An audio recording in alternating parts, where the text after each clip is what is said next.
Dili pa sa ginlan. Oo. Una-amoy buwan kami. Di ba? Oo, isang inland na yung Kanang kahoy tuktukon, kisa una, lihit pa ang simento nga balay. Kasi gano'n sa una to, na ilaw silong. Una ka na tuktok kahoy. Nakita ka rin isang nanay simento.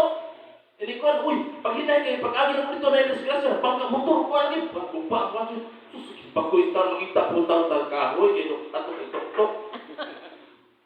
Amen? Sama ko na sa baboy. Ano ito, ang baboy, bilang ito, ito sa litsunon.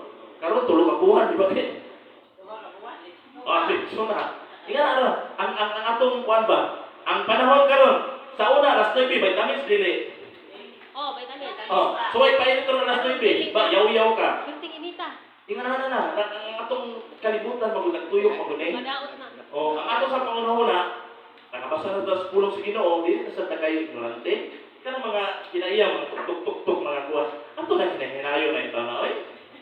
Amen? Ato sa minteryo, dadan si kuan kay paborito niya. Napay yung kuan sa unahan.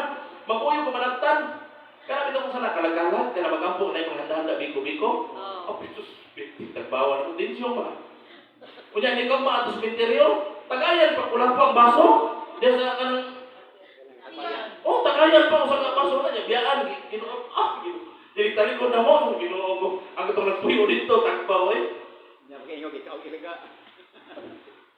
Amen? So, sa ito pagbarayon, dali na tayo. Ayaw na tayo oras. Lamig pa ta mag-istorya pa ta. Sige, paano kung basa kasi sunod? Mark 1. 1:35. Last verse na lang eh. Sige. Marcos 1:35. Oo. Kung niya sayo sa kadlawon, sa dugay pa nga kabuntagon siya mibangon o miadto sa usaka dapit nga awaaw. Kung dito siya nag-ampo. Ang pagampo niya, yun siya, ibangon siya sa kabuntagon, dito siya pagampo, tagaan na po taong laing idea, kung saan ito pagampo nga, mas dali ang koneksyon na ito niya sa Ginoo. Kadlawon ko no, neto siya sa ka? Awaaw. Kung saan may awaaw? Mingaw. Mingaw. Mingaw nga lugar. Kaya karon kay, ang paglakaw-lakaw o kadlawon, di naman safety, di para sa una man. So, pwede ra ka, diyan sa balay, kay mata lang ka kadlawon, kay mingaw man na. Awaaw, mingaw man na sa lugar. Amen? So, sa una, ang awaaw, matugi ka sa lugar nga mingaw. O buntod, mga kuwan. So, ina na, ang pag-ampo niyo sa inyo na nga lugar nga walay samo. Mas dali makakunik imong spirit bitaw. Diya sa Ginoo. Amen? So, gitagatag mga idea, kung saan ito pag-ampo. Ato itong ibutang sa itong muna, aron, dili na ta magsige itaw tuk-tuk-tuk-tuk. Amen?